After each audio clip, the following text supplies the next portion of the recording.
Hello, Jailbirdians, and welcome to the first and official Jailbird Lore video. I know you think I'm crazy, as you would think there's no way you can make a video on Jailbird Lore. It doesn't even exist. But not only does it exist, it's actually existed for a while. Starting back in 2021, around Christmas Eve, when the map Bunker was released, was the first time Jailbird Lore came to existence. It wasn't found until around January 22nd of 2022, when anyone actually discovered that the hidden notes existed and that there was actually a story behind Jailbird. Now, through and through, and a lot of work and a lot of time, Jailbird Lore has slowly been created, evolved, and developed. Early on in its stages, it was really just notes, puzzles, figuring out little things here and there with really no idea what was going on. And then it even had to take a massive break as Smiley didn't allow matters to add anything into the game. But as time went on, it's slowly been built, and now it is to the point where there's a true timeline and a story behind it, and now we will get into that. The first part of the Jailbird Lore timeline starts with the building of B-15, better known as Bunker 15. This map is also known as Bunker. There's very little knowledge about the building of B-15, as we only have 2 or 3 notes that truly speak of its development, and they only speak of the progress of the development, not what was actually happening within it. The only reason we know it comes first is, why would you build the bunker last? You wouldn't. It would be the first thing you build just in case anything goes wrong. The next event is the outbreak, the one thing they hope wouldn't happen, but they also kind of expected, or else they wouldn't have built a bunker. Everything was going wrong. The gas had gotten out and it started to spread. Everyone was quickly alerted and rushed to the bunker, which was built underneath the checkpoint, the military checkpoint. This is how we know that the whole operation is being ran by the government, as the government controls the military. Those who didn't make it to the bunker on time were greeted with this message on the whiteboard: B-15, you're too late. The gas spread and started to mutate those who inhaled it. They started to become like zombies. The casino started to become overrun, so they sent a last attempt message to the government crying for backup. The casino has been overrun. Send backup. The government opened the doors and sent out a task force to attempt to kill what was overtaking the casino. However, the zombies and the gas were just too strong. The task force began to become mutated. The task force tried to get back to the bunker doors, but they were mutated as they arrived. Those within the bunker had to fight off the mutated task members that made it back and the zombies that they brought with them, leaving zombies absolutely everywhere. The bunker had fallen and the undead had gotten in. They were having to fight for their lives to get the doors closed and fight off all the zombies that were able to get in. While all this was happening, a zombie, who we have no name for, was attempting to keep his sanity by playing a video game hidden within the casino. He left a note on the side of the game he was playing that reads, "This makeshift safety room should keep me safe. This game is the only thing keeping my sanity secure." Trying his best to fight the infection, he plays the game and tries to stay humane. This is how we know that the zombies are actually mutated from human, because there's no other way he would be attempting to keep his sanity if he was not humane before. This is actually the last of the Jailbird lore, and this is why the timeline is very weird to begin with at the start. We really aren't given very much info in the start, and a lot of it is just hearsay or they say, as you really can't make very much connections with the very little evidence that was provided.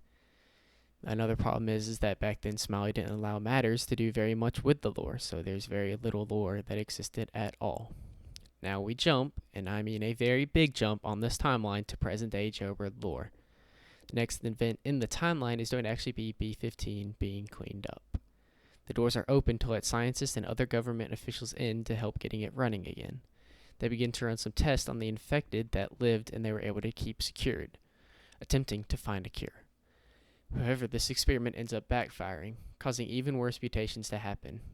In Bunker, we find a note that when decrypted says, "The first subject's skin turned white, grew a creepy smile and formed more eyes than 2. I think we're messing with something irreversible." This is talking about Grin, the character we can see in the containment room that matches the description perfectly. Everything seemed to be going calmed. I mean, they were trying to create a cure for the massive outbreak, so it was as calm as it could get. Then, suddenly, the doors were busted open and the bunker was under raid. Who was doing this? They had no clue. They didn't even expect this. However, they were still prepared, and security dealt with the intruders swiftly. The intruder was known by the name Deceased, and they put her in a cell, tied her to the wall, with a knife put through her head. However, she still wouldn't die. It was as if she was a mutant herself. She came from the new group formed known as Legion. A group that knows about the secrets that the government tries to hide. Their motto even being, "We are the truth." The Legion was formed to expose everything the government was trying to hide.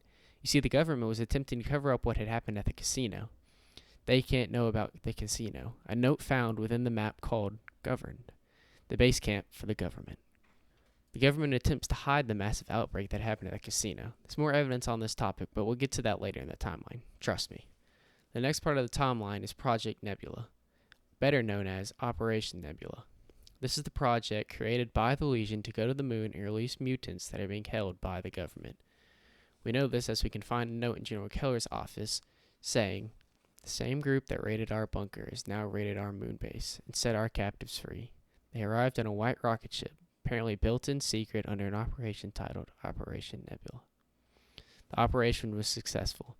The operation was even thought to be a fictional idea, something you'd see at a movie, by one of the operations in it. He had this to say. Bro, the operation is mad. They just be talking about that crazy stuff, and man's just listening like, you're off your rocker, blood. I've been looking around at them, man, like they're crazy. But they all have the same ideals, bro. No, blood, because I be like, this is reality, not fiction, you know? They be on that fiction thinking this is, like, action movie, bro. No, come back to reality. You know what I'm saying?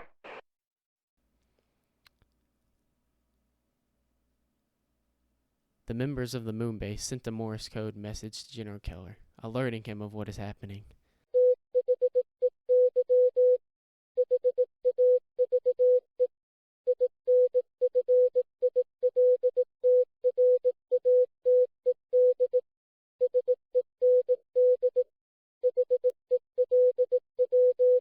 The Morse code message translates to, "They have infiltrated. Send help." We also know that General Keller is actually the president. We can see this as we can see the president's skin sitting in General Keller's seat during the Season 3 trailer, posted by Matters. This is just a little something, a little Easter egg that's really not seen by anyone and could easily go unnoticed. However, the dots are very easy to connect, and would also make sense that the president is the one running a huge operation surrounded by a very, very big gas outbreak that they're attempting to hide. The next event in the timeline is the raiding of the governed map. This is the map where the notes can be found, connecting a lot of different things within the lore. Now we get a newspaper that not only confirms the cover of what happened at the casino, calling it the casino tragedy, and saying that they were unidentified deaths with no cause, but we also see that the Legion is raiding the map governed. We know this is Matters released the Season 3 trailer, and we can see them within the map fighting against the government.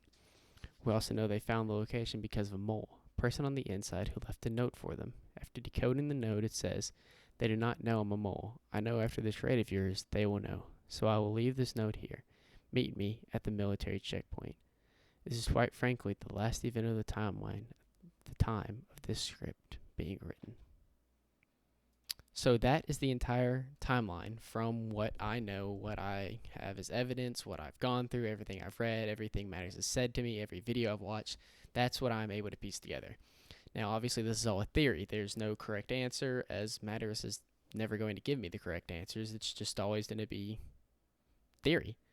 However, there are some holes within my theory, things where I just kind of said, you know, that makes sense, we're going to go with that, things that really have no evidence behind them but is what was chosen. First one is definitely going to be the fact that I say it's a gas outbreak when nothing says what type of outbreak it actually is. No evidence links it to any sort of outbreak. The only reason I say gas outbreak is because within bunker you can see it says warning, gas leakage ahead, and I believe that means that if you were to leave the bunker, you would end up running into the gas that's causing people to be mutated. However, it could easily be a virus or any other such thing. It just makes more sense in the story, especially because all the characters were gas masks, that it would be a gas outbreak. The second hole within my theory is how the zombies actually get into the bunker. Again, no evidence, there's no notes, no nothing that actually says how they end up in the bunker. It's really just theory and what I think would make the story flow the best. And I think the doors being reopened in the attempt to send out a task force is how a task force ends up getting mutated and getting allowed in the bunker, along with all the other zombies that followed it. Could this be wrong? Yes, very easily. It could have just already been in there to begin with. They could have been affected and slowly changed into zombies while within the bunker. There's many different theories that you could go with. I just believe the idea of the doors being open and a task force being sent out, mutated, and then trying to make their way back as they're slowly being mutated is honestly the best idea of what is happening here. Another big thing is whether the Legion is the good guys or the bad guys. I play them as the good guys, but there's really no saying that they are the good guys. They could easily be the bad guys, as they are the ones infiltrating, taking over military bases, overrunning the government, all sorts of things. At the same time, they are also the ones exposing the truth, and that's where the whole good guy scenario comes in there for me. Something I really don't talk about is how I actually connect the Legion to the whole project and infiltrations. The note should be on screen right now that proves that they are the one connected to all of it. I really couldn't put this anywhere within the timeline part of the video, as there's really just not a place where you can put this screenshot, so I just left it for this part of the video. As you can see, it clearly links them to the infiltrations, Operation Nebula, all the sorts of things that I actually ended up talking about within the video. One of the biggest things I probably got wrong within this video, and if you actually notice this, props to you. I actually said General Keller and President Wayforth are the exact same person, but they're not. Meaning it isn't President Keller, it's General Keller, and then there's President Wayforth. On the newspaper, you can actually see that there's two different people, and it's clearly obvious that General Keller and President Wayforth are two completely different people, and I just wasn't thinking whatsoever. This is probably one of the biggest things I missed. But at the same time, I mean, it was just a little thing, and it didn't change too much in the story, as really we have nothing involving the president except his statement, and the Legion absolutely hates him for trying to cover up everything that happened. This really is the last of my holes, and I really do hope you all enjoyed this video, as it really tried to do my best here to just explain the whole JAILBIRD lore and make it as understandable as possible. It is only so much I can go off of, as it is still in the making and Matters is still adding things all the time. This video could even be uploaded, and there could be even more at the time of the upload, or something has changed, because you never really know what's going to happen. However, I will continue to upload, continue to make updates, dealing off what we're right about, what we're wrong about, little things here and there that change and cause big changes in the timeline. However, as of right now, this is the entire JAILBIRD lore timeline, all smushed into one video.